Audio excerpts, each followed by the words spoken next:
welcome back to this week's episode of Outside the Arena with Mac and Griff.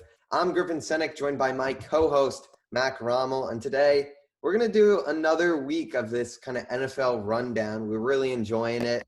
It's been a lot of fun to film, and, obviously we're still working on guests. We think we're going to see, we've said this every week, I know, but I think in the near future with some of these sports kind of winding down, we're going to be able to work out some guests. So stay tuned for that. But for now, we're going to stick to this NFL kind of fantasy and rundown format. So, Mac, you ready to get the show on the road again?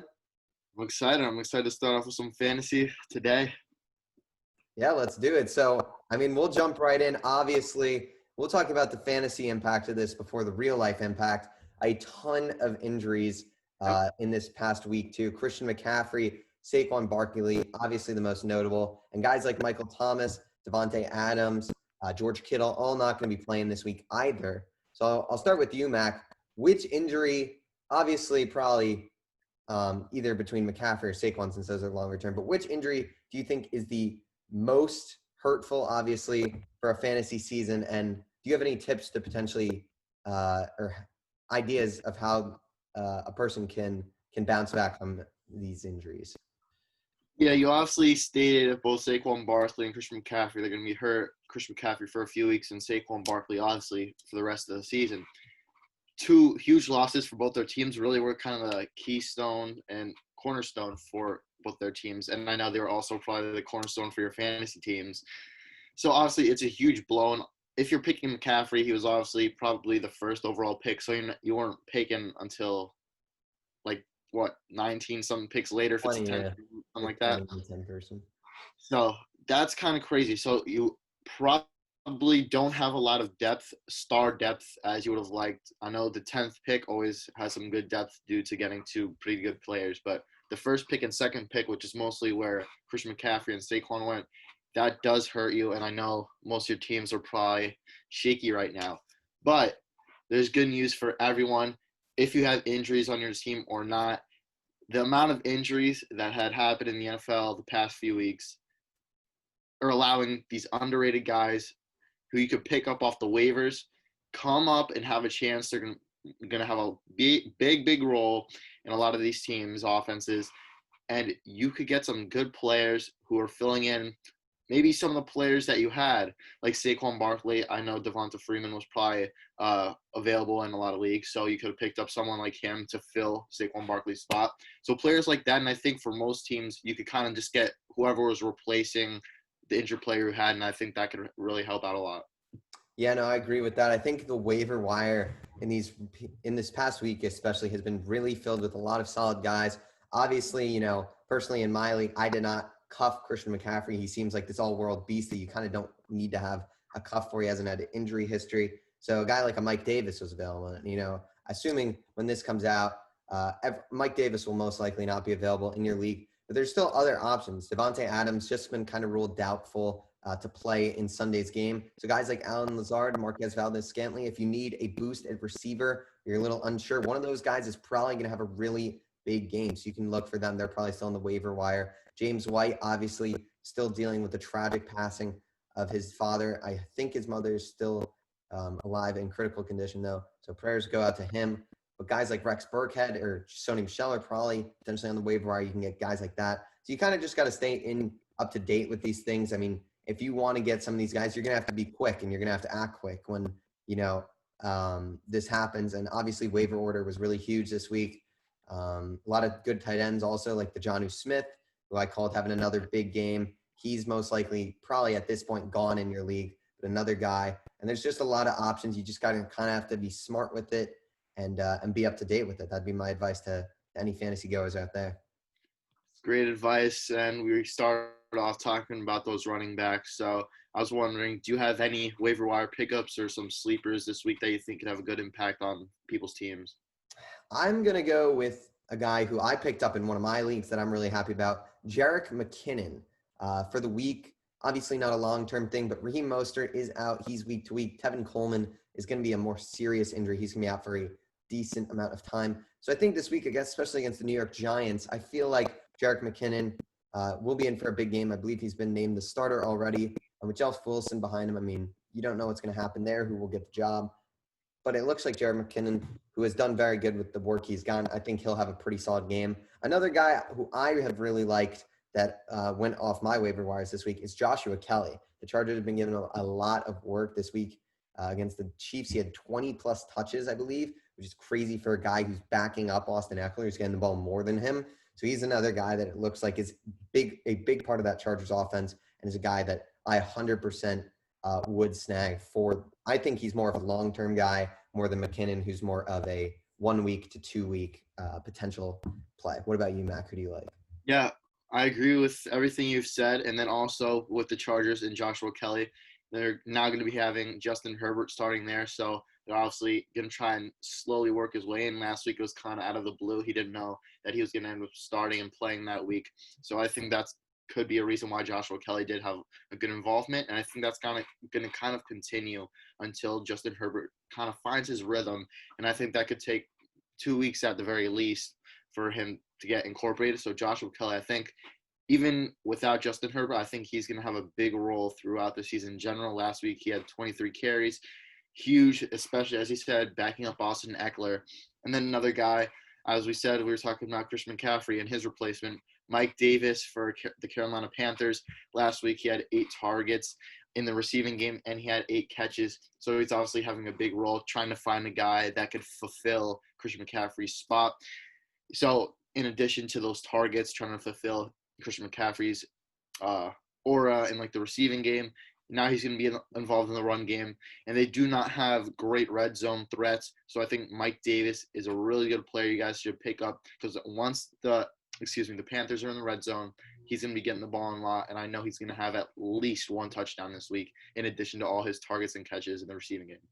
Yeah, it should be interesting to see. I wouldn't expect McCaffrey numbers, but I agree with you in the respect that I think he will have a solid week.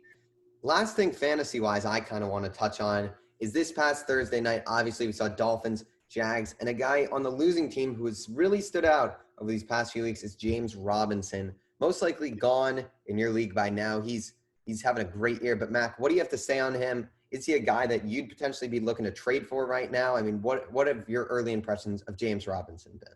Yeah, obviously, as you said, he's been great. He's putting up the stats. He's getting great fantasy points. He did play the Miami Dolphins, so that could kind of help why he put up 30.9 fantasy points. But just a huge involvement in the game. Of course, they were missing DJ Chark on their side. They do have Laviska Shenault, who I think is a really good red zone threat as well. But James Robinson, 2 rushing touchdowns is huge. And then also kind of getting DJ Chark's numbers in the past game, having 6 targets, 6 catches, and 83 receiving yards, in addition to his 11 rushing attempts and 46 yards. So he's getting the production. The ball's coming to him a lot, and he's being used in the red zone, which is what I like to see. And if injuries keep piling up for the receiving core of the Jacksonville Jaguars, he could continue to have great games coming forward. Yeah, I agree with everything you said there. I think he's a solid RB2 right now with definitely some upside. But at the same time, it is the Jaguars. You don't know what to expect really with that team. But it looks like he's won the job, won a lot of touches. And it'll be interesting to see what happens. But he's definitely a guy, if you can get for the right price, I wouldn't hesitate on him just because he's on the Jaguars. Mm-hmm. Another fantasy point too, receiver-wise, another injury. That of Julio Jones, only had 1 catch last week versus the Dallas Cowboys. So Russell Gage there is definitely going to have a much bigger role in the offense this week. So how are you thinking fantasy-wise it's going to be for Russell Gage and Calvin Ridley this week, who Calvin Ridley already has 4 touchdowns on the season and is one of the leading receivers in yards?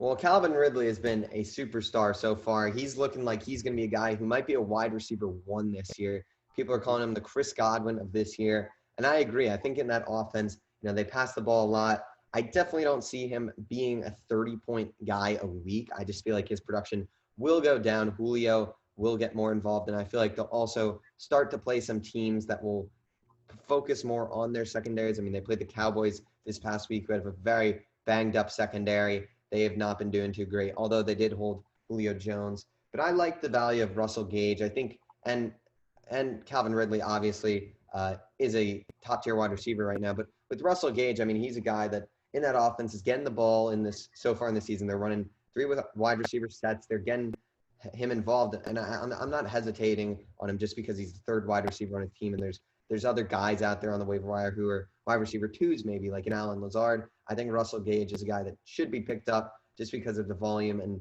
also the amount of passing they're doing in their offense. I mean, Todd Gurley is only going to run the ball 12 to 15 times a game, most likely. So I'm liking Russell Gage, and I think he's a solid pickup. I don't know if he's a starter quite yet, but we'll see. I mean, we'll see if his volume can continue this way. Yeah, especially also last week we saw what he was trying to do in the pass game as well, almost throwing that touchdown to Julio Jones. So that was pretty fun to see as well. That was pretty cool, yeah. Well, I guess, we're talking Falcons, Cowboys.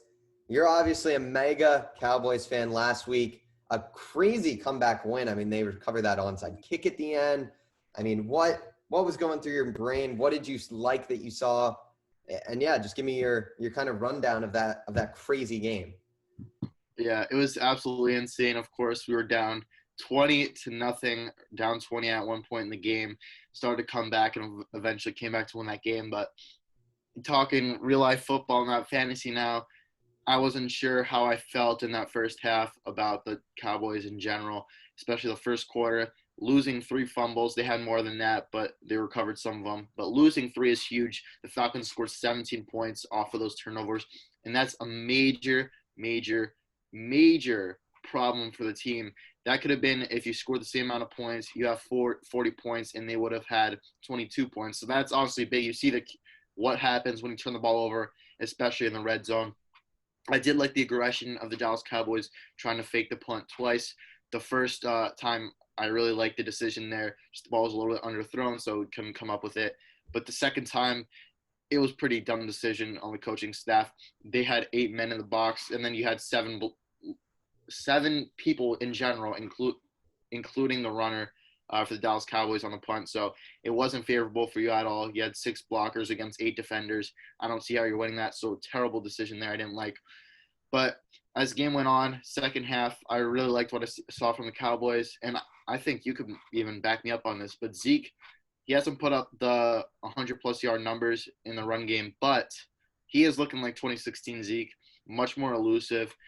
He still has that power in him, but he just seems quicker and more bursting. I think having a full training camp underway this year after last year not being in training camp due to his contract situation is huge. And then Dak, of course, throwing for 450 yards. Amari Cooper, Michael Gallup, and CeeDee Lamb were great. Dalton Schultz as well. So he could also be a fantasy waiver wire pickup for you guys. I know he's definitely there, and he's going to have a much bigger role in this offense now that Blake Jarwin is gone for the season.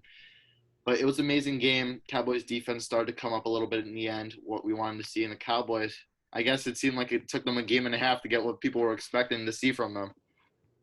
Yeah, I thought the Cowboys, they really, in the first half, you're kind of looking at it like, is this team going to even be able to contend this year? I mean, they really looked kind of hopeless on both sides of the football. I mean, you talk about them being down 20-0 at the end of the first. I mean, that's kind of unacceptable on their end. And, they were down like about 20. I believe it was like 19 going into the second half. So it's great to see them rally, though. And you talk about Zeke.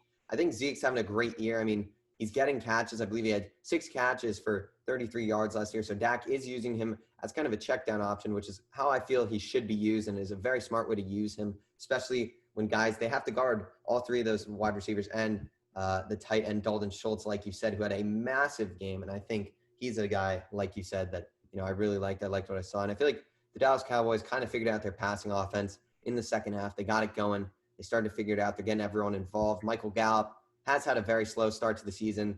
He's had some tougher matchups, but hopefully he'll be able to get it going soon. But I think with CeeDee Lamb and Amari Cooper, I mean, you're talking potentially a top duo at wide receiver in the league. They're really looking good this year. And I think the Cowboys are in for some big games going forward. And I think for the team, that was, a huge win, and it just got the ball rolling. And I think they'll continue it this week.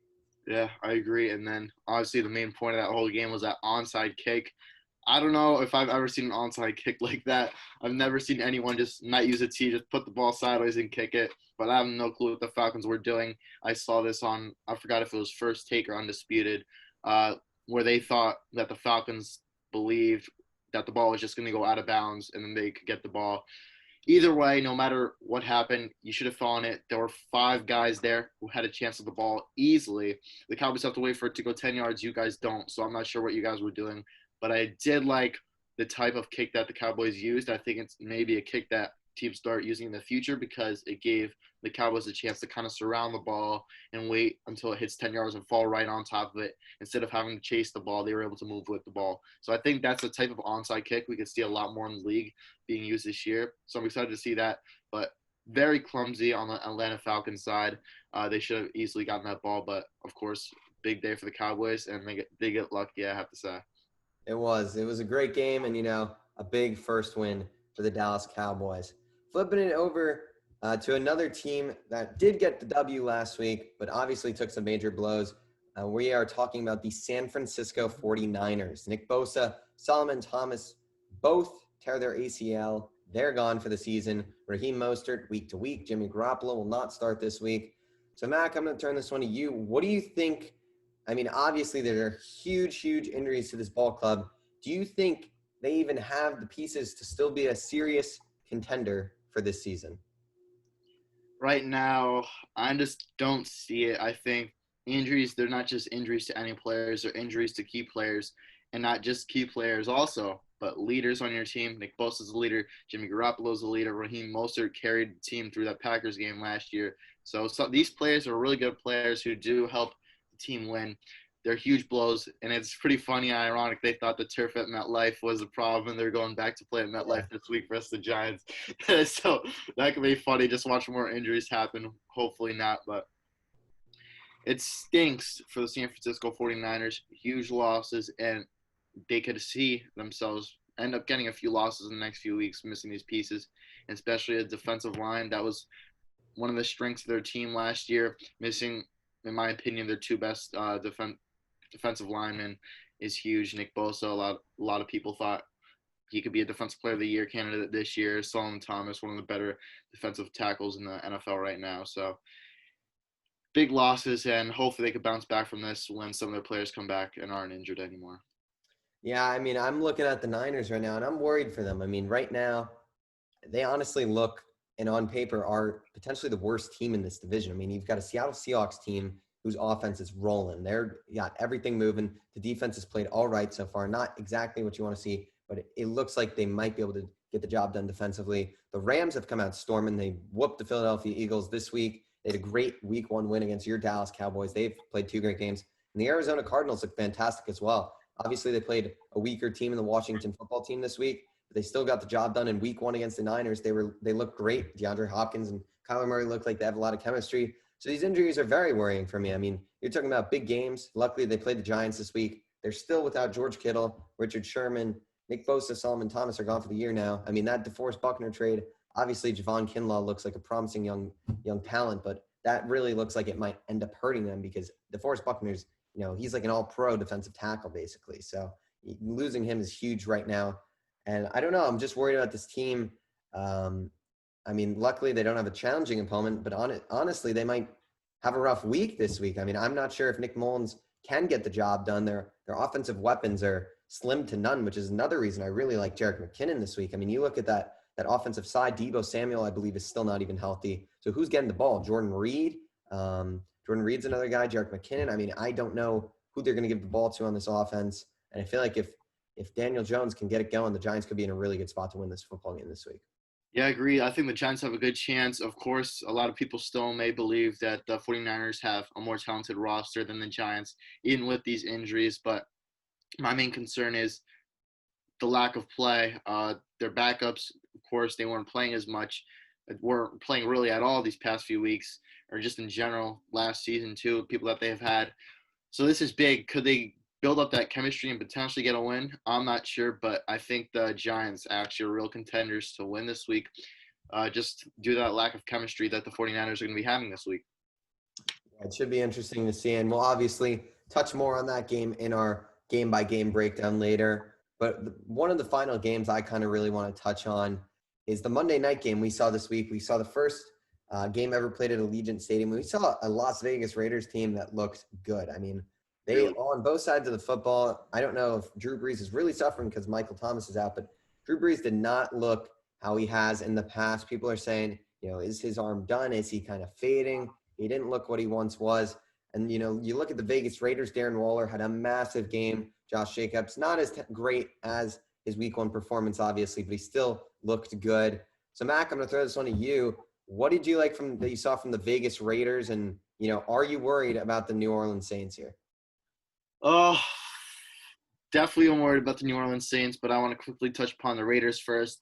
You obviously said Josh Jacobs. He didn't have the week 1 performance last week, but he still played great. And I think I just want to talk about him. He's a real game changer. And I saw this one run. I don't remember exactly what it was, but it was a 1-yard game. He just bulldozed and pushed through, and he ended up getting a first down. It was insane. I think that's the type of player he is, kind of reminding me a little bit of Zeke the past few years when he's not been as elusive, more of a power back. But yeah, that's kind of what he reminded me of, a real difference maker. If you need a big run and a key down, or an unexpected down too, it could be a 3rd and long, if you run it, he'll still be able to get it. I really like that. Henry Ruggs didn't have a big game in most people's eyes, but he did have a big impact. His speed, you saw him luring a lot of the safeties and drawing safeties away from some of these other guys, creating a lot of open spaces for some of these other receivers and tight ends to sit in and get open. So although he may not have the big games, he's having a big impact in that offense. And I think that just having him, even if he doesn't get that production, he's going to be a star and help his team win a lot. Darren Waller, you said, great game, kind of had that performance we were waiting for with the first 2 weeks.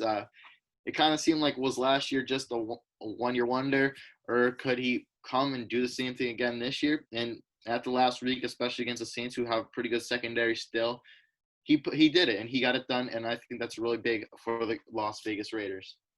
Yeah, I love what the Raiders are doing. And I mean, one thing I want to touch on kind of about them in this most recent win, 11 different guys caught the ball. So you look at how they're kind of spreading it around, and they only had 28 completions. So you're looking like, I mean, they are using a lot of different guys.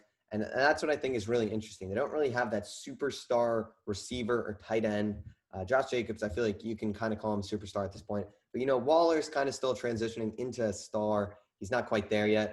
You look at some of these guys that are on their offense, they got Nelson Aguilar, Henry Ruggs, obviously the good rookie talent. Jason Witten's on there now. I mean, they got a bunch of guys, and Derek Carr is spreading the ball around a lot. And I think that's going to make them a very, hard team to beat, in all honesty, because if you don't know where the ball's going, if Derek Carr is able to spread the ball around to all these guys, it could be a lot of trouble. And I love what the Raiders have done. I mean, this team has gotten a lot of criticism for their drafting in these past few years. But you look at their rookie class last year, they had one of the top rookie classes. I mean, you look at some of their guys on the defensive side, Max Crosby, one of the notable ones. They obviously had that pick of Cleveland Farrell recently, which people were very confused about, and he hasn't turned up too well. And another kind of pick they criticized was Damon Arnett, the first-round cornerback at Ohio State. He had a solid week. This week he had 7 tackles. So you're looking at that as he's a guy that's getting in there, leading the team in tackles. It's a pretty good sign for them. And I think, they're sticking to their ways. They believe in the guys that they like. And, I think it's going to take them places. And I love their 2-0 start, and I can't wait to see what they do from here. Yeah, I like that. And as you said, of course, Damon Arnett, a lot of people gave hate on the Raiders for picking him. And then another secondary player they picked in last year's draft was Jonathan Abram. He was injured last year, had 4 tackles this week. Great game. He kind of seemed to fly over the field. He was there wherever the ball was. It felt like, although only having 4 tackles, he was always there, and I felt like he had a good impact on the secondary. And I think that Damon Arnett and Jonathan Abram duo is actually going to be kind of scary and something to look out for in the next upcoming weeks and for the rest of the season. It should be really interesting to see. I love what the Raiders have done down there. I'm excited to see what happens with this Vegas football team. I mean, I think this team could be a serious threat, but we'll have to see. Yep. I'm not even sure their opponent. Could they be considered a serious threat after last week? Of course, they're going to be getting Michael Thomas back soon, but with Drew Brees, he didn't look so hot without him. Could they still be contenders? I think, yes, they'll be contenders. I mean, I don't think you can count them out. Drew Brees, I mean, we're saying he had a bad game. He still threw the ball for over 300 yards. So, he just doesn't look as strong. And I think the issue here, they got out to a 10-0 start, and they looked great in the first quarter. You see Michael Thomas was tweeting about it, and they kind of just came to a halt. The offense didn't really do much. For the remaining 3 quarters, it was kind of slow moving. Alvin Kamara, obviously a big impact. 13 rushes, 79 yards, 2 touchdowns, and had 9 catches for 95 yards. So he seems like he's been the guy that's been carrying this offense for the first 2 weeks. That's been huge for them. But I mean, they've got to get their guys more involved. Emmanuel Sanders, a guy they signed to a multi-year deal. only had one catch for 18 yards. He's got to step it up. He's got to be more involved. Traquan Smith has been uh, a nice guy in their offense this year. 5 catches, 86 yards this past week. You just got to see more options. I mean, I don't know if they need to start getting Taysom Hill more involved. I think once Michael Thomas returns, that we'll see a bit of a change. I feel like he is a big impact on that offense and how it kind of rolls. But yeah, I'm a little worried. And the defense has not played how it probably should. I mean, we're looking at, they're not getting too many sacks. They had 3 this past week, but no interceptions. We definitely want to see a little more from that defense that has so many stars on it. I mean, Marshawn Lattimore, Cam Jordan, Demario Davis. We got to see a little more from that defense. Yeah, especially this week's going to be exciting versus Packers team, who's also missing the number one receiver in Devontae Adams. So that's going to be another game everyone should look out for. For sure. Well, I guess jump into this week now.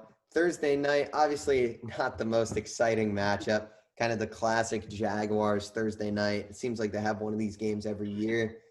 And it didn't go the Jags' way. Ryan Fitzpatrick came out, and the Dolphins looked very good. I loved what they were doing. Fitzpatrick only threw the ball 20 times, but he only had 2 incompletions. And I know, you were talking about after week 1, when will Tua start? Well, these past 2 weeks, Ryan Fitzpatrick has proved he can run this offense. So, Mac, what did you like that you saw from the Dolphins and even some of the Jags? I mean, but I guess we'll start with, what did you like from the Miami Dolphins this past week?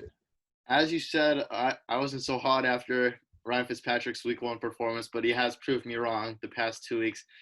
He put up 160 yards on 20 attempts, 18 completions, so 18 for 20. That's a 90% completion percentage. It's absolutely insane.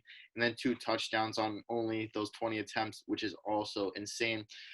Ryan Fitzpatrick as well in the run game, 7 attempts, 38 yards, 5.4 average, and 1 touchdown. He's doing it all, man. For an old guy, he's still kicking it. He's running like a running back right now, getting some good yardage and getting numbers in that. Ryan Fitzpatrick also could be a little fantasy player you guys could look out for until Tua starts. And then Jakeem Grant also had a pretty good game. He had 1 rush and then one catch, but that 1 run was 29 yards. Absolutely amazing. I liked what I saw there. Myles Gaskin was 3.0 yards per carry.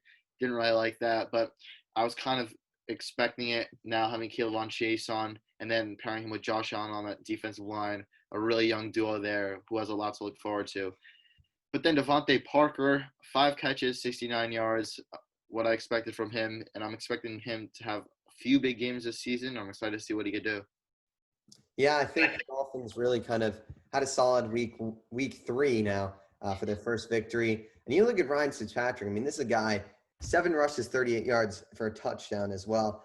I love the aggression he's showing. I mean, he is not afraid to scramble out of that pocket. He's not afraid to take big hits either. I mean, he is ready for helmet-to-helmet contact. This guy's not afraid of anything. He's not sliding down, and I love that. I love that aggression. I think the Dolphins have really fed off of him. You saw them almost have a comeback victory.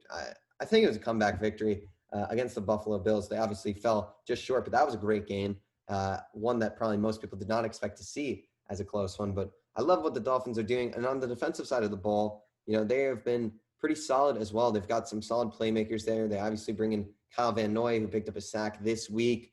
Obviously, Byron Jones has still not really been too healthy. So we'll have to kind of wait to see what happens there. But Xavier Howard had an interception in this one. So it looks like the Dolphins are starting to come around. On the other side of the football, though, we already touched on James Robinson. So I don't want to really focus on him too much. But the guy I want to focus on is Gardner Minshew here. 30 for 42, 275 yards, and an interception with 3 rushes for 22 yards. My question for you, Mac, do you think Gardner Minshew so far this season has proved that at least there's a debate for whether he could be the franchise quarterback of the Jacksonville Jaguars? Yeah, of course, coming into this season, a lot of people were like, Jaguars are going to be the worst team in the league this year. They're just going to get Trevor Lawrence. But I never felt that way. I did like Gardner Minshew from his rookie season. Everything he's done so far has proved not only is he a player that could help you win, but he's that leader in the locker room and he carries the team on his shoulders. He has that it factor about him that just makes everyone happy. I get excited watching him. He just has that swag, that kind of Baker Mayfield and Johnny Manziel college swag. That's kind of what it feels with that stash, of course, helping bring the ladies to him. and then Getting 42 attempts, as you said, 30 completions, 275 yards, and an interception. Pretty good game. A lot of attempts. I would have liked to see a little bit more yards from him, but of course you're going against a secondary who we've talked about the past few weeks. They're missing Byron Jones, but we really like the cornerback group for the Miami Dolphins. So I knew this was a game he would kind of struggle with. Should have put up a little bit better numbers with Byron Jones out, but still a good game nonetheless. We talked about James Robinson. But then also Minshew in the run game. 3 attempts, 22 yards, 7.3 average. That's what I like to see. I like to see when these quarterbacks, Ryan Fitzpatrick, people less known for their running ability and scrambling ability, to run and make an impact, just kind of using the element of surprise on defenses, not really expecting these kind of plays to happen. That could really help a team. So those are big plays I like to see from quarterbacks who you normally wouldn't see that from. On the receiving end of things, that was where things kind of got sloppy. I was kind of excited for Laviska Shenault this week. I don't know why. I still felt he was going to have an amazing game. But 5 catches, good number, but 33 yards, kind of slow, not what I would have liked. As I said, I do like him in the red zone a lot. So I'm kind of disappointed that he wasn't used as much as I would have liked there. But really, no one stood out aside from James Robinson on the receiving end. No one hit above 50 yards except for James Robinson. But then defensively, pretty good game by Miles Jack too, 7 tackles. And then Josh Jones, the safety, 7 tackles. So they're getting like a guy. They're getting guys with a lot of tackles, but they just need some more big plays. We didn't see them get any sacks last week, which is kind of a surprise having that dynamic pass rush duo we were talking about before. Yeah, it was definitely a little bit of a slow game for the Jags. I just don't think they ever really got it going. Obviously, they've been without DJ Chark, so you can, kind of, I guess, cancel out the Byron Jones, DJ Chark. They kind of cancel each other out since, those guys probably would have been matched up potentially for a decent amount of this game. But definitely want to see some of those receivers get more involved. Keenan Cole, a guy who I had been big on, or Keelan Cole, sorry.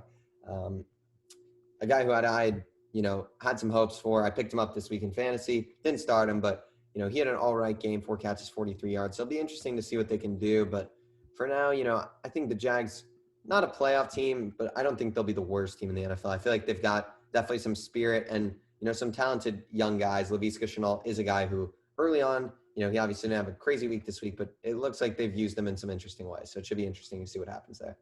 Yeah, and I just want to toss back to you real quick again about the Jaguars. Last thing before we move on. But as you asked me, do I think Minshew is the future of this team? What do you think about that?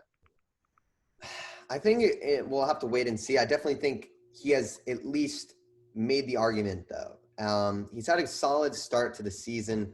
And I kind of want to go back to that week 1 performance. And, I'll give the stats right now. I mean, he had – oh, sorry. That's not what I wanted to do.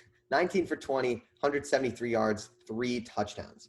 That's pretty solid. I mean, you're looking at it, Cole Stevens, it's not terrible. Did a good job there. He's been scrambling all year. And week 2 against the Titans, I mean, another good game we didn't really talk about. He did have 2 turnovers, but 339 yards and 3 touchdowns. I mean, this guy is getting the ball all over the place.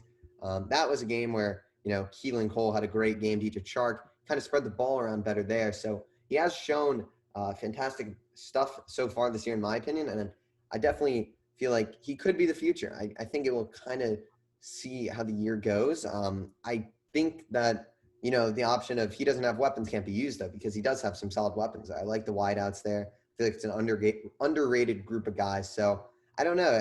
I think it'll depend. And right now, I don't even know if the Jags will be able to get the pick to select Trevor Lawrence. So it might not even be a debate after all, but we'll have to see. But I definitely think Gardner Minshew has the ability to be the Jaguars' franchise quarterback.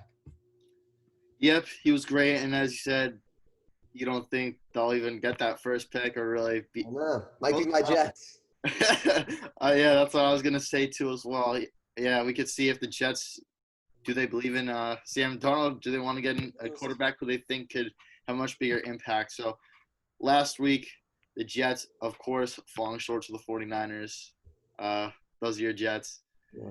Especially having those injuries. It's for 49ers, you were hoping maybe could squeak something out possibly, but it didn't end up happening like that. What are your thoughts on that game? Yeah, I mean, I'll touch on this kind of quickly. I feel like we don't need to spend too much time on the Jets, but one thing that's plagued them so far is just their injuries. I mean, on the offensive side of the ball, their kind of guy who's supposed to be their star. He's not very good, but Lev Bell, Mhm. yeah, I've kind of lost some hope in him after that week one in last year.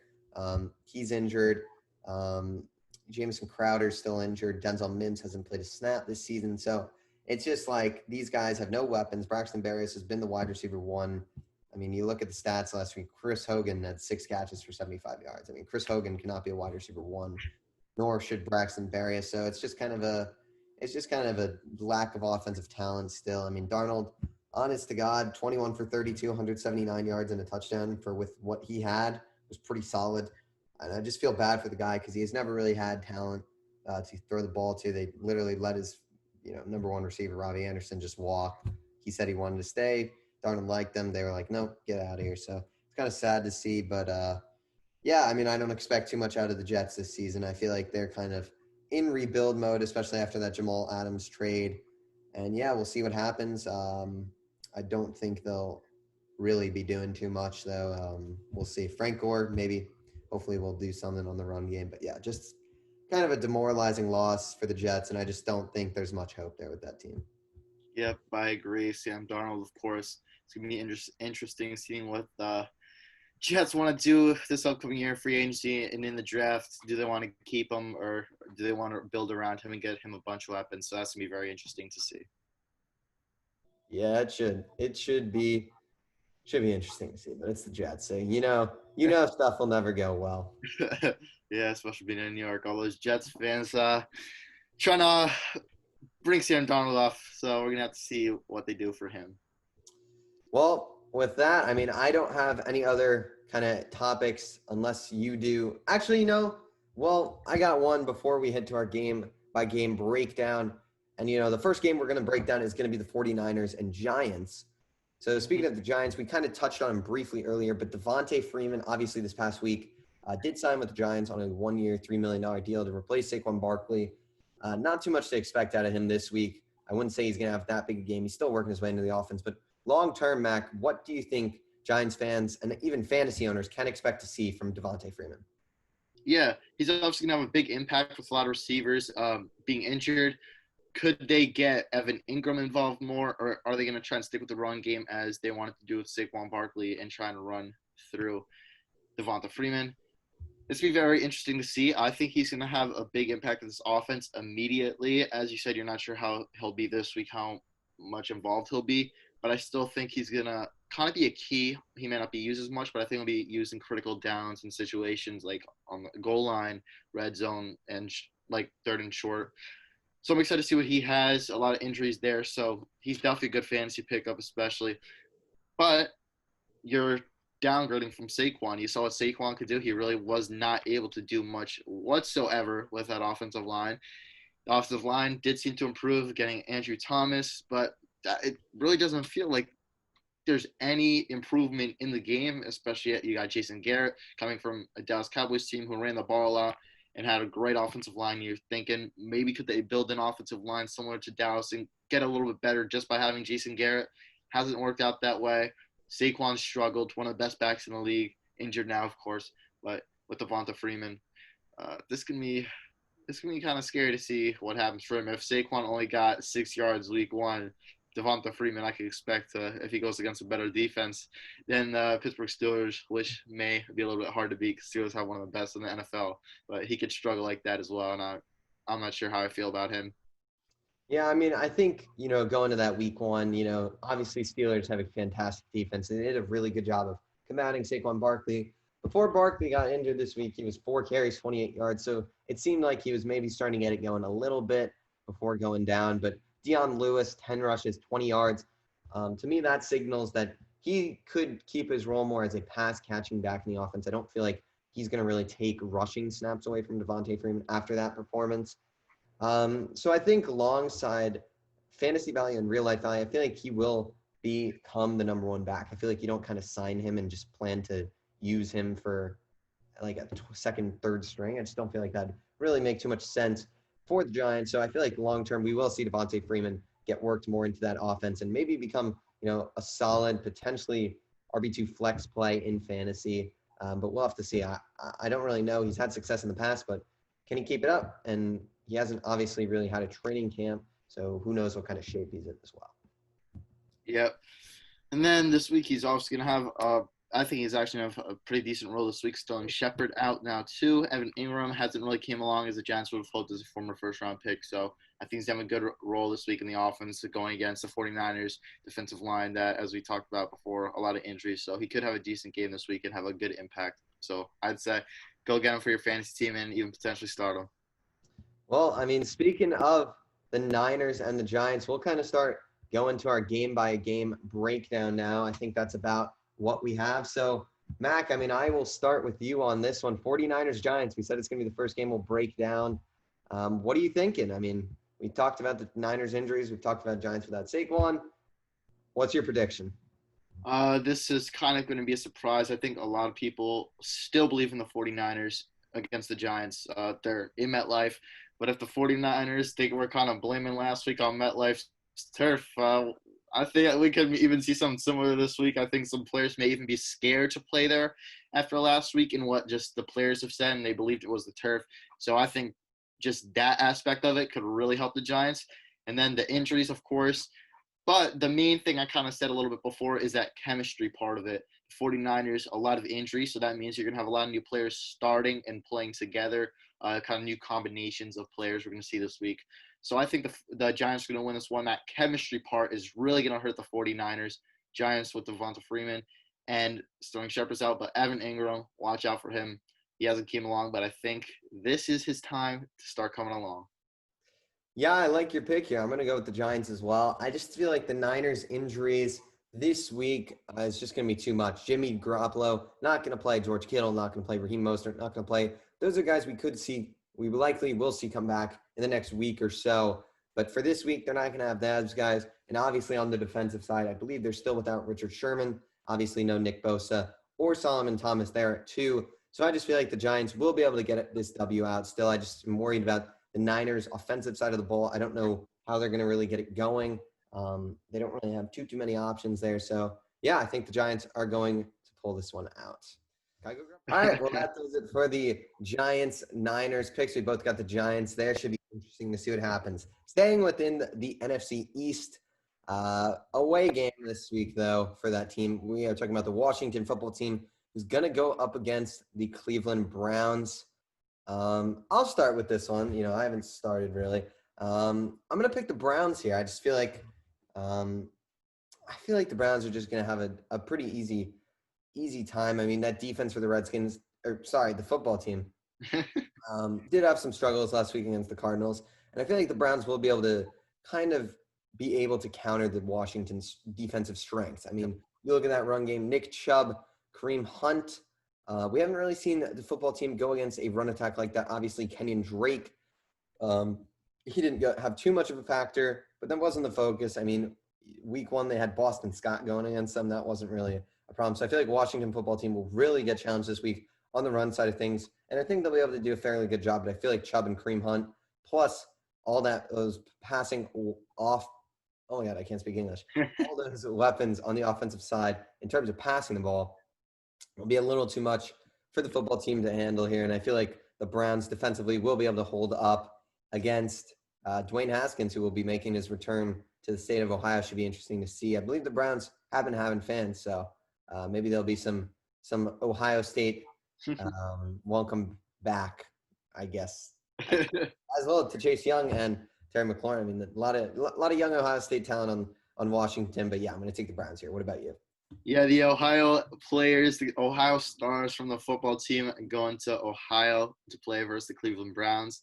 I'm going to have to agree with you on this one. Browns going to get this win. Last week, we saw the Browns in the running game versus the Cincinnati Bengals. Nick Chubb having 124 yards, 5.6 yards per carry. Kareem Hunt, another amazing week, 86 yards, 8.6 yards per carry, a touchdown. I forgot to say Nick Chubb had 2 touchdowns as well in the run game. That's great. I think that kind of cancels out with the Washington football team's strength and their front 7. Chase Young, Ryan Kerrigan, kind of have to stay them every week. They're amazing and they're studs. I think that'll kind of cancel out. That'll kind of be an even part. But the key to this game for the Browns is this mismatch against the Washington football team's secondary. They got OBJ, Jarvis Landry, David Njoku, Austin Hooper, and then Kareem Hunt and Nick Chubb in the receiving game as well. So that's kind of big against a Washington secondary that really is kind of lacking right now.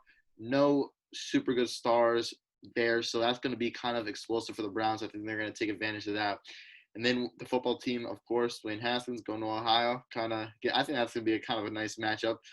Denzel Ward, of course, star cornerback for the Browns. That's going to be a nice matchup between Terry McLaurin against his Ohio State brother and Denzel Ward. That's going to be a nice matchup to watch. But I think the Browns should be able to win this one easily with their pass game versus the Washington secondary. Washington's offense could be able to keep up this week, but I'm not sure if they will be able to do just that. Yeah, it should be a good game. I feel like this one could be a little closer than people think, but I do still believe that the Browns will pull this one out. Mm-hmm. Bengals, Eagles, the return of Joe Burrow. He hasn't obviously played since that Thursday night loss to the Browns, in which he looked pretty impressive. So, Mac, how do you think he'll fare this week against the Philadelphia Eagles? Oh, I actually, I'm a Cowboys fan, so I want to say the Bengals, but I do also think if I take the Cowboys fan out of me, that the Bengals are going to win this week. I just want to speak on first that Eagles wide receiver core. They got Jalen Reagor. You're thinking this receiver core was going to be much better, but he's out 6 to 8 weeks. Alshon Jeffrey's out. They are really messed up right now. They don't have really anyone. It's kind of like last year where they're getting the Walmart players like the Patriots do and putting them there at receiver position. They don't have really any stars there right now. So against the secondary of the Bengals that doesn't really have any superstars outside of Jesse Bates there, this is going to be kind of an even matchup between two kind of weaknesses of both teams. But I think that'll be the struggle for the Eagles. Carson Wentz always flourishes when he doesn't have those receivers, but I'm not sure this year, also with the lack of chemistry, it's being early on in the year without preseason. That's kind of big. The run game, though, I expect Miles Sanders to have a big game this week, especially with those injuries. So fantasy owners, I would start him, put him in there for you guys. But the Bengals, as you said, Joe Burrow had a great game last week versus the Browns. They lost, of course, 35-30. Great week from him. I like what they did offensively. They just have to get Joe Mixon involved a little bit more, but I think they'll be able to win this week in a fairly close game. This one's a close one for me. I feel like I agree with you in terms of the Eagles are definitely feeling weak right now. It's just a question of can this Bengals defense get the job done? And I do think they will, honestly. I'm very worried about the Eagles. Their start has been very bad. They looked horrible against the Rams outside of Miles Sanders last week. Carson Wentz has not looked good. I've always never really believed truly in Carson Wentz. I've always kind of had my doubts about him. I just never have been, he had that one season, the Super Bowl season for them, but since then, to me, he hasn't been anything special. And this year, he's kind of shown that he's had a weak start. So I like the Bengals here. I feel like Joe Burrow could really have a nice game here. Maybe Joe Mixon has his first kind of breakout. I feel like he's kind of been waiting. You feel like they're going to start incorporating him a little more into that offense. So it should be interesting to see. I think it'll be a close game. And I think it's really going to come down to the Bengals defense. And I think with those key receivers after the Eagles, the Bengals defense is going to have an easier job. They'll be able to focus more on guys like Miles Sanders and Zach Ertz. And I think the Bengals will pick up a nice W here. Yep, good pick there. And then another team, two teams who have been great. Good running back for the Raiders. This is a great game. Raiders-Patriots game, a really good game. I know this may be one of the best games of this week, actually. Yeah. Two teams that have been high rolling, looking good. They have glimpses of a really good and bright future. Both teams who I expect to possibly make the playoffs or get close to making the playoffs. And that's the Raiders-Patriots. This is going to be a close game. I am kind of torn right now on who I want. So is it fine if I ask you if you want to go first on this one? I agree with you. I think this is going to be one of the best games of the week. This honestly might be the game I'm looking forward to the second most. I feel like obviously everyone is really mostly excited about the Chiefs-Ravens. That's going to be the best game of the week, hands down. You look at some of these matchups, Packers, Saints, Cowboys, Seahawks, but I feel like the Raiders-Pats is one that's underrated. You look at the Raiders team that I've talked about, and I'm buying on this team. I love this team. I love some of the players they have. I'm fired up with John Gruden. I love John Gruden. So I'm going to take the Raiders here. I love what they're doing. That Patriots defense still, we saw them kind of get picked apart this week by Russell Wilson. Stephon Gilmore obviously kind of takes that one guy. DK Metcalf did have that one deep ball, which kind of burned Mhm. the Patriots. If he didn't catch that, maybe the Patriots would have won the game. They obviously got stopped at the 1 yard line, so it was a very close game. But I'm going to take the Raiders here. I like how they play, and I feel like defensively they might be able to really pose the first true threat to Cam Newton. I feel like this Raiders defense is an underrated unit that will get the job done. So I'm going to take the Raiders here. I guess I will agree with you on that. I was kind of thinking about it a little bit more. I think the Raiders do have a better defense than the Seattle Seahawks right now. The Seahawks do have star players there in Bobby Wagner and Jamal Adams, but I think overall in how the Raiders defense plays, that they have a better defense than the Seattle Seahawks right now. And I just don't see the Raiders being able to give up 30 points to the Patriots like the Patriots got last week versus the Seahawks. And then it's the Raiders offense, who they're really good this year. They really show those glimpses. We talked about this a little bit before with Henry Ruggs, and we were talking about last week's game versus the New Orleans Saints.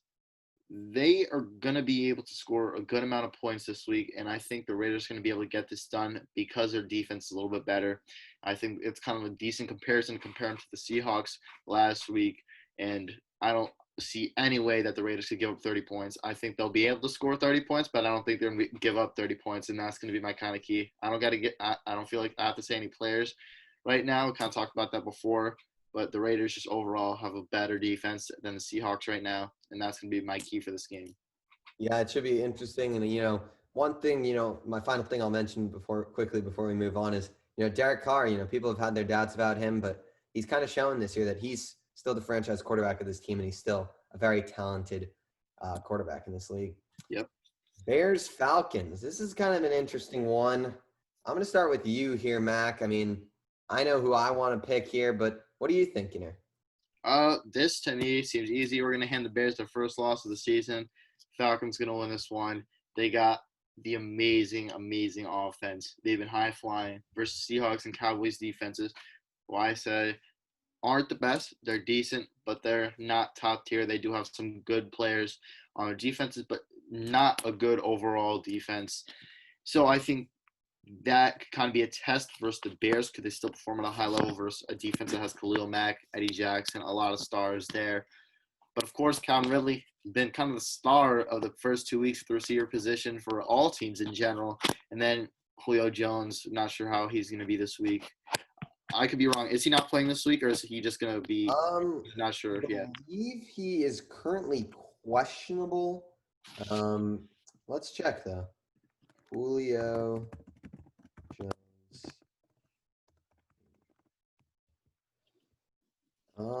It looks like he is questionable.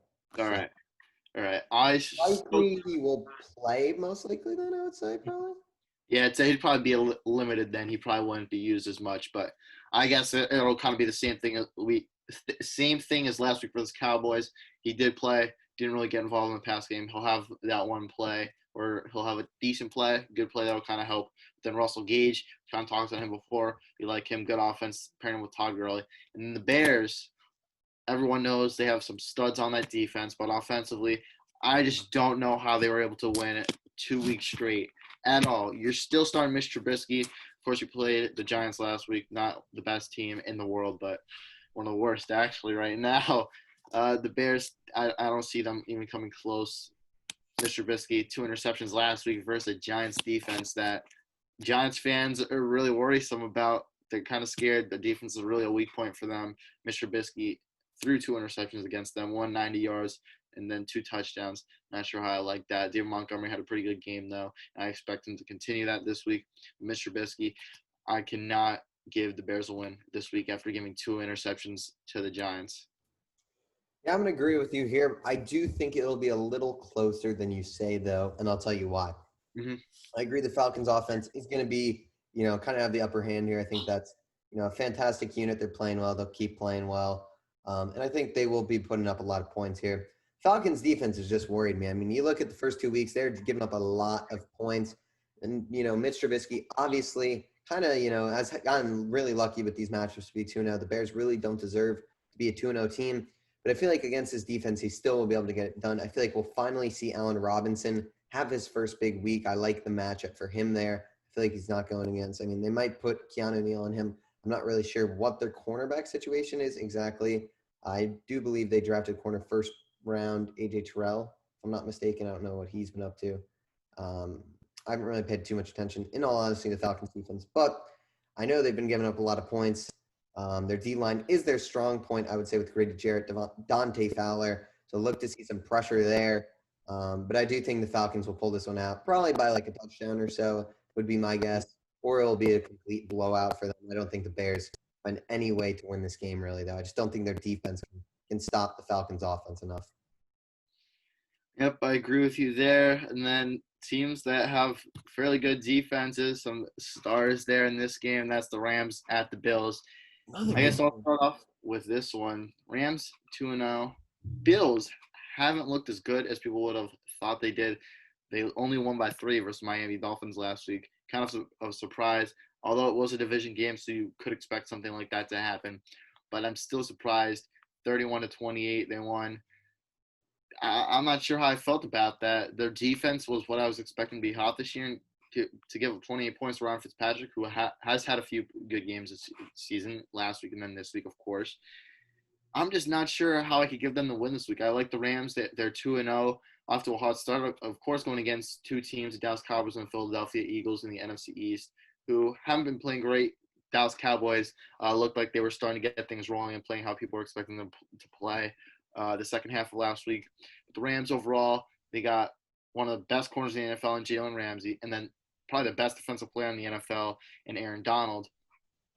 I don't see how I could give the Bills a win here. I think Jalen Ramsey will be able to shut down Stephon Diggs, and then the Rams offense to take over. Of course, I like their bootleg game and outside run game, which kind of destroyed my Dallas Cowboys week 1 especially. You know what they're going to do, and you still can't stop them, and that's what makes them deadly.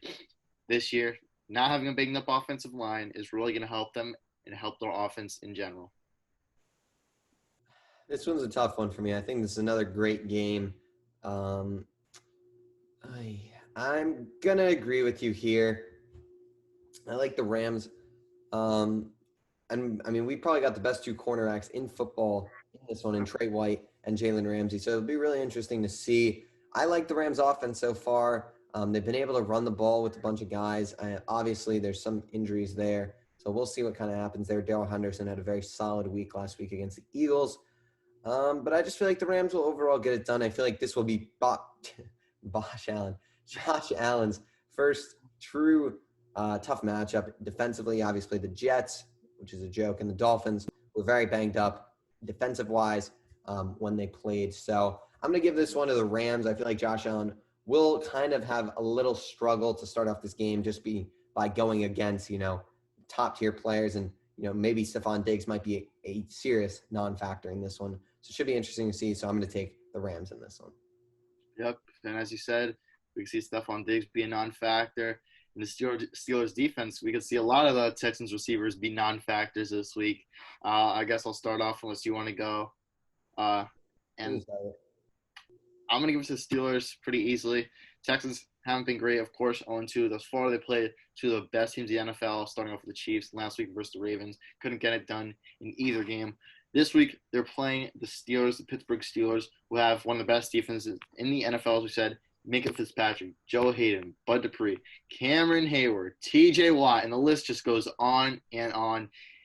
Their strength is going against the Texans' weakness in their offense. They have no receivers whatsoever that could really blow the top off your defense. You got David Johnson, who has been playing good the past few weeks.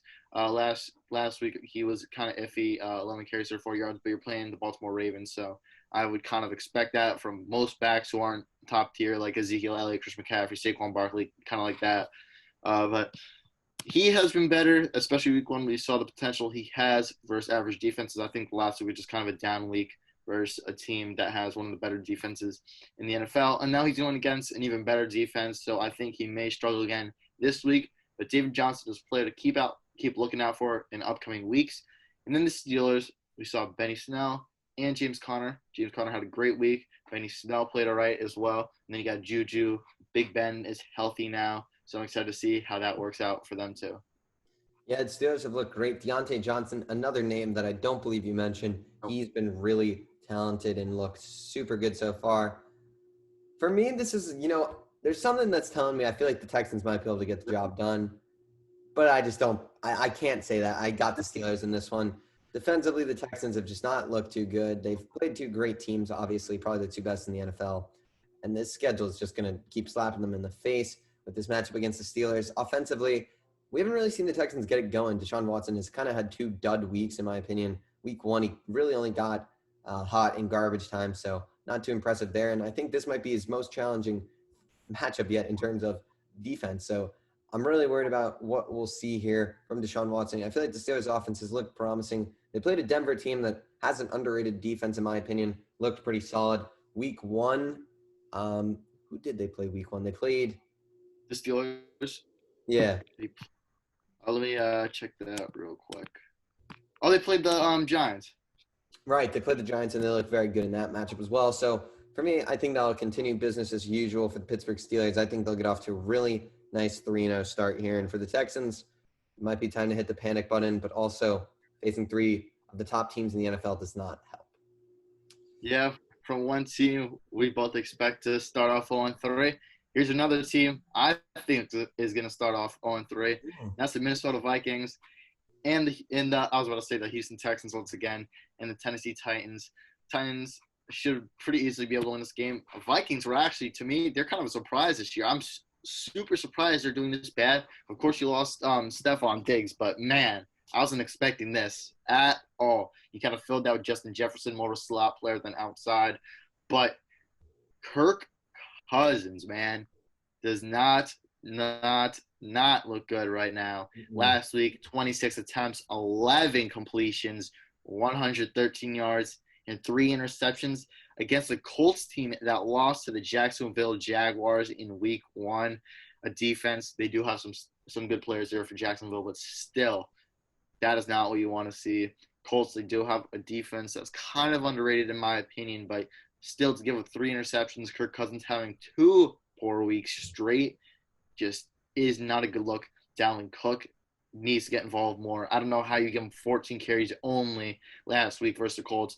In my opinion, he's your best player on offense right now. 14 carries, 63 yards, 4.5 average, 1 touchdown. I don't know how you don't feed him more. And if you feed him more, then you have a chance. But you're playing a Tennessee Titans team that has a really, really, really, really good run game with Derrick Henry. Derrick Henry cannot be slowed down. He cannot. Last week, they did almost lose to the Jacksonville Jaguars. But, of course, Derrick Henry is a beast and will not let you down. 84 yards last week. Did have a lot of carries. He's still productive. He didn't have the best average, 3.4. But he is getting the yards, and he is carrying the team and kind of running down these defenses. So the Titans should have another big week with Ryan Tannehill, their QB, a secret dual threat QB who I like to see in the running game and excited to see what he can do this week too. I'm going to take the Minnesota Vikings here. I've been obviously a little concerned. And I think, they obviously lose Diggs. I think another part of that is they lost their offensive coordinator. Kevin Stefanski had really figured things out there. He'd been there for a while. But I feel like the Vikings are going to be able to pick up this W, and I'll tell you why. First reason, I'm very worried about this Tennessee Titans defense. So far, they have not looked up to par. They had a solid week 1 last week against the Jaguars, though. Kind of a disaster, in my opinion. I mean, they really did not look great there. So I feel like if there's a week for the Vikings to maybe get it going on offense, it could be this one. I mean, we're still kind of seeing the Titans figure out Jadeveon Clowney and his exact role. So I feel like maybe Adam Thielen and I think Dalvin Cook here will be the kind of guy who we will see have his big week. I feel like they are going to have to get him the ball, and I feel like we'll see that this week. I feel like we'll see 20-plus touches for Dalvin Cook, and I feel like he's going to be the X factor here. And with Derrick Henry, I feel like the Vikings might be able to do a solid job of stopping him. I'm still not 100% sure, and I'll actually look it up right now about the status of Danielle Hunter, as I think he is he's on injured reserve, so he's not going to be playing for them this week. But they still have Yannick Ngakoue. I'm still kind of feel all right about that Vikings defense. They do have Eric Kendricks, Harrison Smith, I believe, are both healthy. Good to go. So I'm going to take a little bit of an upset I'm going to go with the Minnesota Vikings this week. Not sure how you're doing that. I thought you were high on your boy Jonnu Smith. I'm kind of I surprised am about high on my boy Jonnu Smith, but I don't know. I just don't. I'm feeling an upset. I don't. It's kind of. I know it. The Titans seem like the logical pick. I'm just feeling the upset this week, though. All right, all right, all right. And then a team that is missing their star player, superstar, Christian McCaffrey. That's Carolina Panthers. They're going over to LA to play the Los Angeles Chargers. What are your thoughts on this game? Who do you think is going to win? I think it's a pretty easy one for me. I got the Chargers kind of in a big W. I really loved what I saw from Justin Herbert last week. I mean, to have a rookie performance like that was kind of amazing to see, especially not even knowing he was going to start. Didn't know he got the reps. He wasn't getting the reps as the quarterback one. I mean, we haven't even talked about it, but the fact that the team doctor punctured Tyrod Taylor's lung is, I mean, that is one of the craziest, terrible things I've ever heard in my life. I mean, that guy, who knows when Tyrod Taylor will be able to come back. His career could be in jeopardy. I mean, I don't know how serious that injury is, but it sounds pretty bad to me. So that's, I mean, speedy recovery to Tyrod Taylor, but what the hell happened there? Just getting his reps as the one this week, finally gets a chance, gets to go against the Carolina Panthers team that's 0-2 right now. They just lost their star player. Defensively, doesn't look like they've really gotten it going yet. So for me, the Chargers should be able to pick up a nice victory, and I think we'll see a very solid week from Justin Herbert. I agree. Easy pick for me. Chargers as well. Kind of hit every key point I want to mention. They lost their star player, that of the Panthers, Chris McCaffrey, we both mentioned. Chargers, they're really built really well now with Justin Herbert. Sadly, Tyrod Taylor did get his lung punctured when trying to get a painkiller injected into his ribs.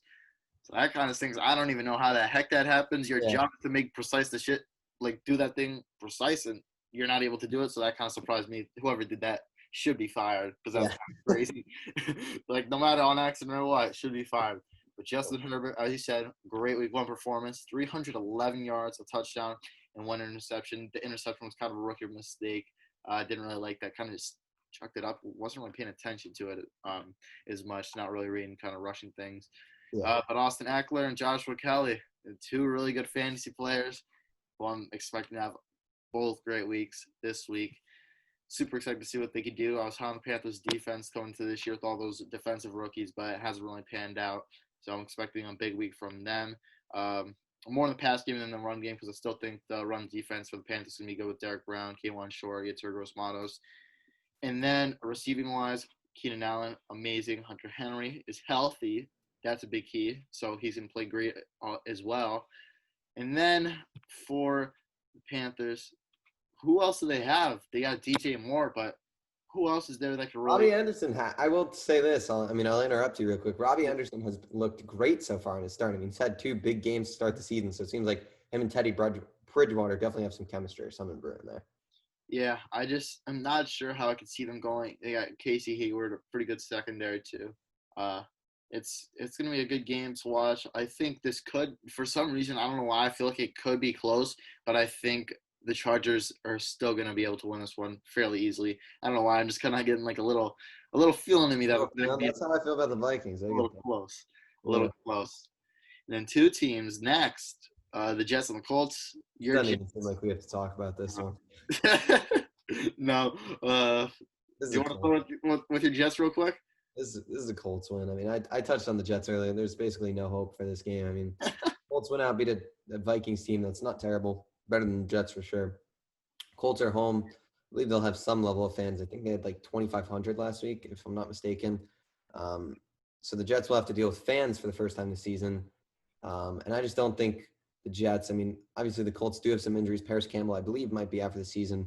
And Malik Hooker, the two Ohio State boys, not going to be playing much of a factor this season. But, yeah, I like what I've seen from the Colts. I like what I've seen from Jonathan Taylor. He's been a emerging star, fantasy talent to go pick up with Marlon Mack going down.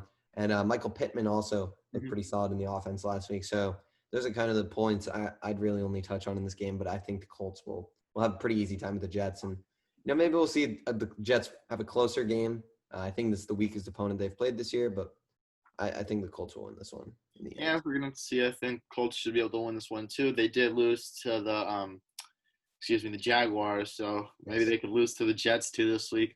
You basically mentioned everything. Jonathan Taylor, the rookie, is great. Michael Pittman also has been playing well. Hasn't had a lot of catches, but he's still shown that glimpse of hope in the future that he could be really good. And then of course you have T.Y. Hilton, quarterback in Phillip Rivers, who hasn't been playing as well as he would have liked and Colts fans would have liked.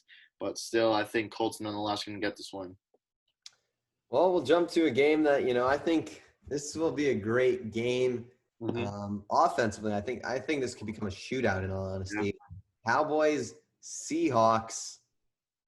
I think I know who you're going to take, but I mean, who are you going to take here? I mean, I really, know you, Cowboys fan, you expected to take the Cowboys, but I have to give it to the Seahawks. ooh, I okay. mean, how could I not give it to the Seahawks when Russell Wilson has 9 touchdowns in 2 weeks, 9 passing touchdowns? Like, that's insane. I haven't seen that in a long time. Blows my mind. But 9 touchdowns and only 11 incompletions in 2 weeks. 11. Yes. People get that like double. Some quarterbacks even get double that in 1 week, depending on how much they throw. So that is insane. 2 weeks playing like that. Not that. But DK Metcalf had a great catch for Stephon Gilmore. He's gonna have a lot of big plays this week with Tyler Lockett. Chris Carson's gonna have a great game. Both defenses, though, as you said, you expect it to be a shootout. I expect the same thing. Seahawks have Bobby Wagner, Jamal Adams. Cowboys have Alden Smith, DeMarcus Lawrence, Jalen Smith. They do have some big names, but they really have to piece it together so they could be that elite defense that both teams hope that they could be. And I think they do have the future to be really good. Just have to put it together. And then for that Cowboys offense, great last week. Dak 450-plus yards. Zeke, great game. And then CeeDee Lamb came along too, over 100 yards. Amari Cooper did his thing. Dalton Schultz broke out. So I'm excited to see this can be a shootout, close game. I kind of feel like it could go either way, but right now I have to give it to the Seahawks. If Russell Wilson's playing like that, he's probably my MVP thus far throughout the first 2 weeks of the season.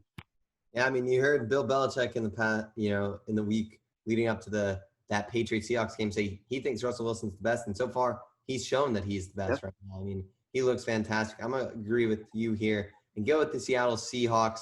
I think this would be a big win if the Cowboys could pull it off. I mean, I think that would be huge for them. But I just think the Seahawks are going to be too much. They just look too in shape right now. And, the Cowboys going back-to-back weekends, very solid defenses.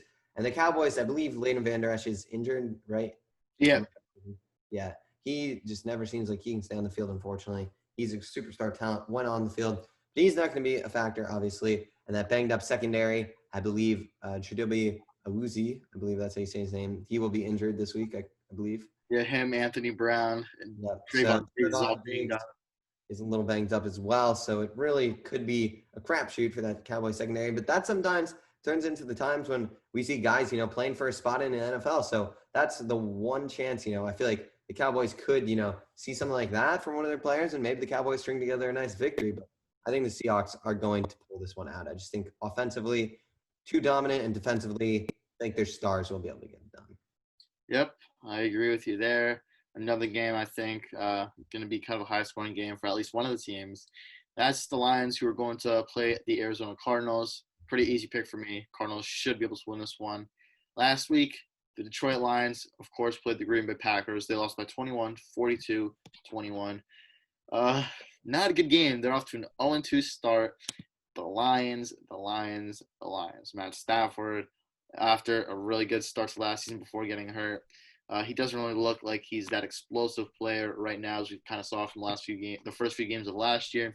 Adrian Peterson did have a pretty good involvement last week, 5.9 yards per carry, but I do think that is kind of an underrated position group for the Detroit Lions, that running back group, and they got Kerryon Johnson, DeAndre Swift.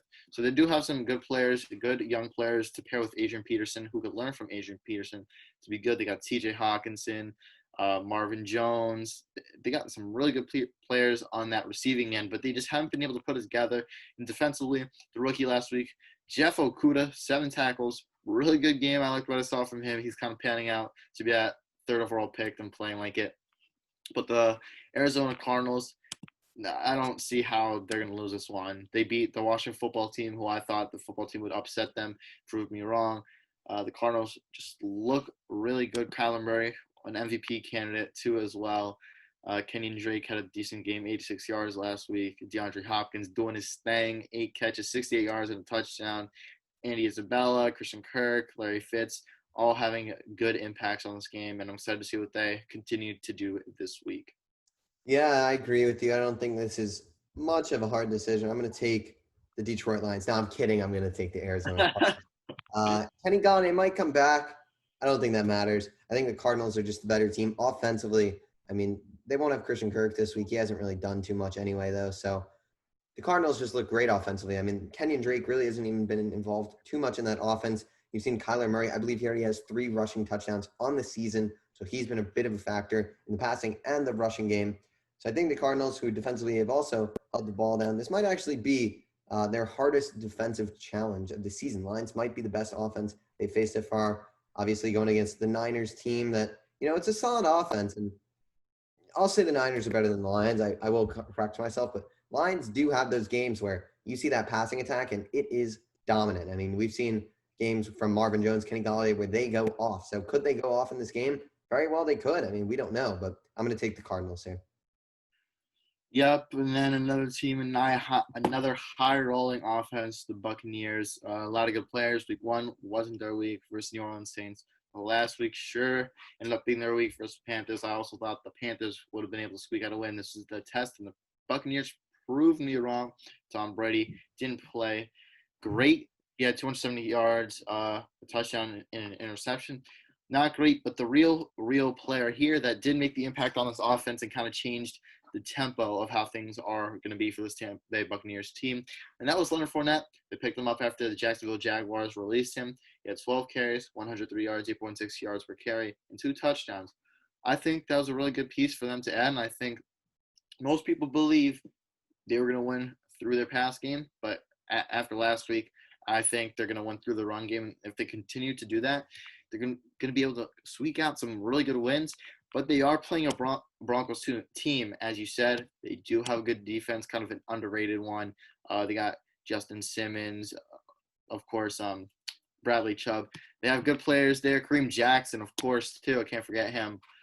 A lot of good players there on defense I'm excited for. But the main problem is Jeff Driscoll's their starting quarterback. Drew Lock got hurt, and that's a problem for them. And Cortland Sutton too. He's done for the season, so he doesn't have really any weapons outside of Melvin Gordon in the run game.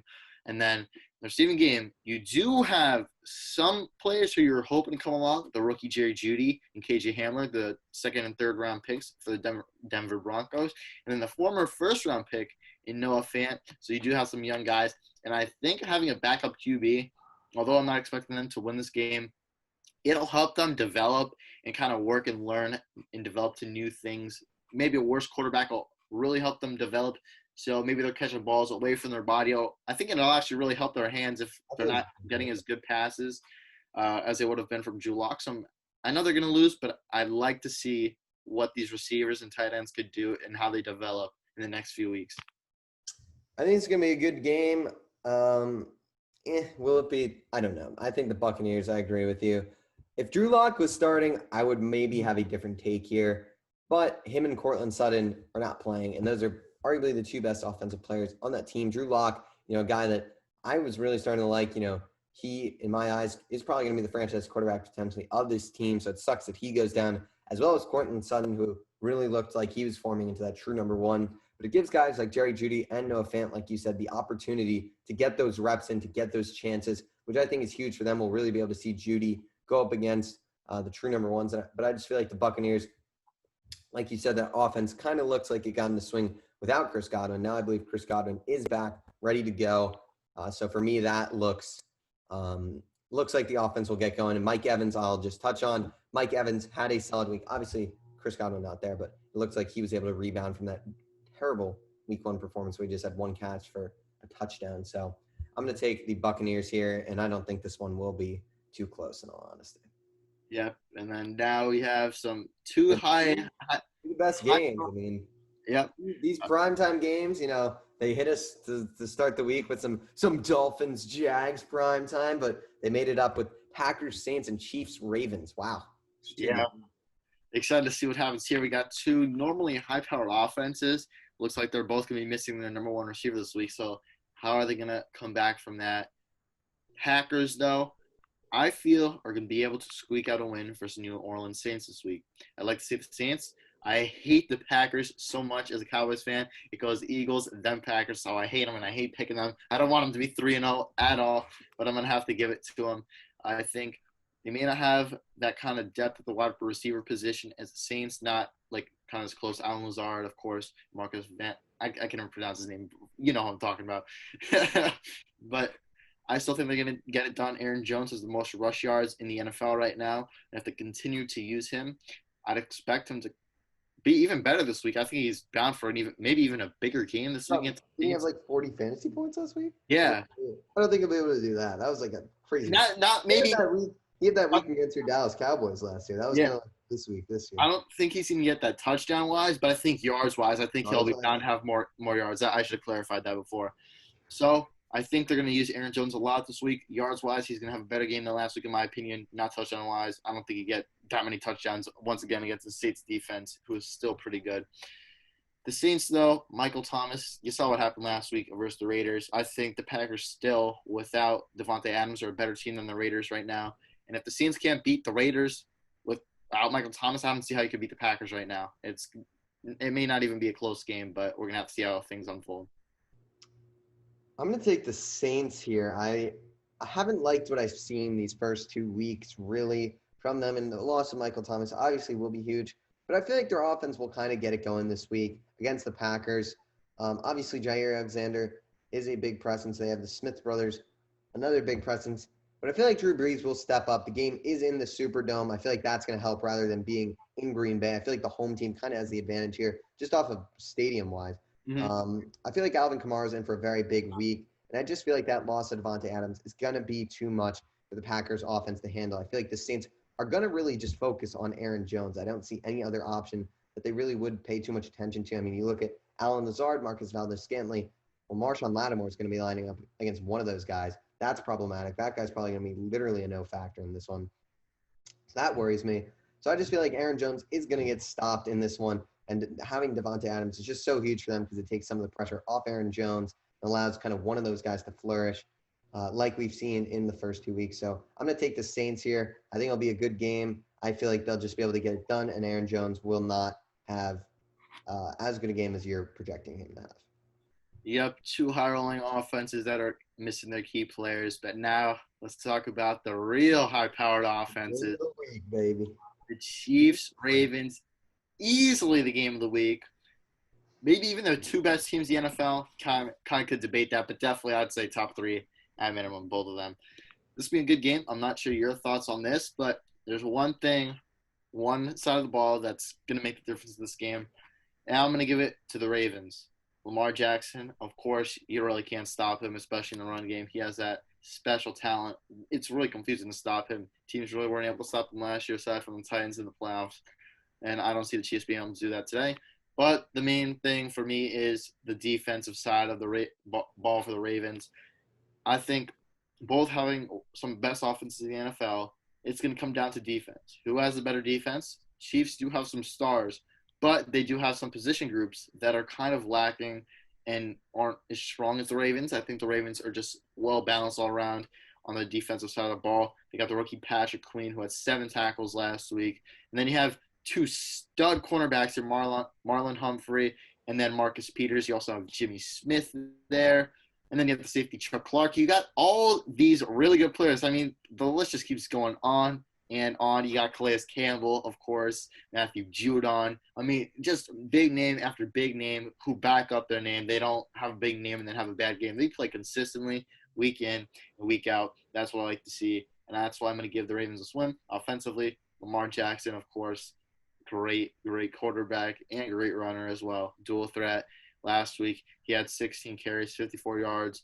I'd like to see a little bit more yards from him, especially on 16 attempts. But also, nonetheless, he's getting involved in the run game, keeping the defense guessing, which is great. Marquise Brown has looked amazing thus far as well. Week 1 was better than last week, having only 42 yards but 5 receptions. I think Marquise Brown's starting to come along. A young receiving core, Miles Boykin there too. Mark Andrews is a great tight end. Excited to see what they have. But then for the Chiefs, Patrick Mahomes, they did kind of struggle versus Chargers. Chargers looked like they were going to end up winning that one. And I don't think if the Ravens were playing the Chargers that the Ravens would have kept it that close. I think that would have been a bigger margin of a game for them to win. Patrick Mahomes, obviously, I think based on this year, he's probably the second best quarterback to Russell Wilson, just from the play of this year. Last week, 302 yards, 2 touchdowns. He's shown that ability to come back in those close games and win them. And then the run game, Patrick Mahomes led them in rushing last week. 6 carries, 54 yards, 9 average. Clyde Edwards-Helaire didn't look so hot compared to that week 1. He had 10 carries, 38 yards, no touchdowns. So really, really, he didn't get involved there in the run game more. Patrick Mahomes was kind of surprising to me. Receiving-wise, Tyreek Hill did get it back on track, 99 yards, touchdown. Travis Kelce, 90 yards, a touchdown. Clyde Edwards-Helaire did have good production in receiving game, 6 receptions for 32 yards. And then I'd like to see some of these other guys get involved this week if you want to win against the Ravens defense. And that of Mecole Hardman, Sammy Watkins did have a good week 1, but Demarcus Robinson is a player I'd like to look out for and see what he could do this week. And I think he could be a player that could kind of decide this game if he does have a good game. Yeah, this one's going to be a really good one. And I'm going to take the Baltimore Ravens here. And it's kind of just like what you were just talking about, just off that Chiefs performance last weekend. The Chiefs just did not really look like themselves, and it worried me a little bit. I mean, Pat Mahomes didn't have quite the game he was used to having. He was kind of overthrowing some guys, just not hitting them where they need to be, which is just so unlike him. And the Ravens kind of had just looked like themselves. They picked up right where they started. They had a great win last week against the Texans. Week 1, they looked fantastic against the Cleveland Browns team that I think is a very underrated team.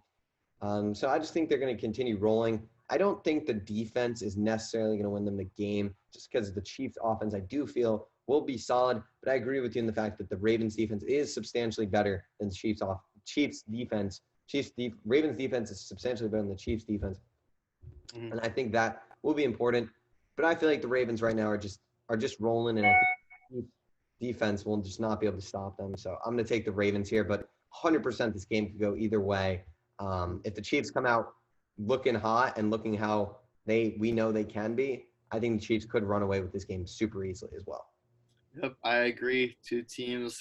Colin Coward says the Ravens could go 16-0 this year. Could they lose that in week 3? Or could they win and keep Colin Howard feeling like they could go 16-0? We're going to have to see. I'm not sure where you want to go with this. Do you want to wrap things up right now? Is there anything else you want to talk about this week or fantasy-wise? I got everything done. I mean, I don't have too much more to say. I mean, I think we covered all the main topics for the week. What about you? Do you got anything else? Yep, I agree. We covered a lot this week. I kind of want to cover that receiver position fantasy-wise. We did go over it. Russell Gage was kind of the main person I want to talk about it, so we covered that. So that's really it for me. So I guess I'll wrap things up right here. Everyone, thank you so much for watching. Make sure to go down, like, comment, and subscribe. Follow my Instagram, mac.rommel. Follow Griffin's Instagram. At Griffin Senek. And then our podcast Instagram at Outside the Arena Podcast. Go let us know what you guys want to see there on Instagram. DM us. Literally anything. We want to hear what you guys want to say. Maybe even come on. If you guys want to come on and talk for us, maybe we could do an episode where you just get a bunch of people online to come on. Maybe 10 minutes each. We have like a little convo, whatever they want to talk about, debate a little bit. That could be kind of something cool. So DM us or in the comments, let us know if you guys would like to do that. That would be super fun. And as always, have a great week. Stay safe. And we're going to be ready to put out another episode of Outside the Arena next week.